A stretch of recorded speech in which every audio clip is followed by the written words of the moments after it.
Real estate అనేది భూమి అనేది ఎక్కువ ఉంటుంది.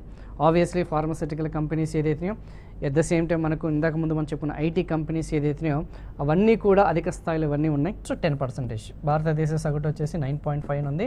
ఓకే, 9.5% అనేది అంటే మన తెలంగాణ రాష్ట్రానికి సంబంధించిన సేవా రంగం అనేది అధికంగా ఉందా లేదా? Telangana is greater or not? Yes, ఇది గ్రేటర్గా ఉందన్న సంగతి గుర్తుపెట్టుకోండి.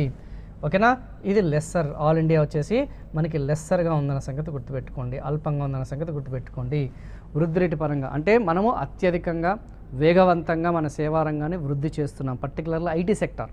మరి సేవా రంగంలో పర్టికులర్గా మనకున్న సబ్ సెక్టార్, డామినేటెడ్ సెక్టార్ ఏది సార్ అంటే ఐటీఈఎస్ అండ్ ఐటీ అనే information technology and information technology enabled services BPO ఏదైతున్నాయో అది మనకి చాలా వరకు చూసుకుంటే సర్వీస్ సెక్టార్ అనేది డామినేట్ చేస్తుంది. మిగతా రంగాలు కూడా ఉన్నాయి, బట్ మేజారిటీ వచ్చేసి అది ఉంది.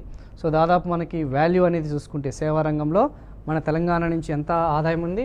8,80,000, 65%. అది 8,80,000. సో గతంలో ఎంత? 7,63,000. మరి ఇండియా పరంగా చూసుకుంటే 1,33,000, 146 lakh crores. ఇది వచ్చేసి 133 lakh crores.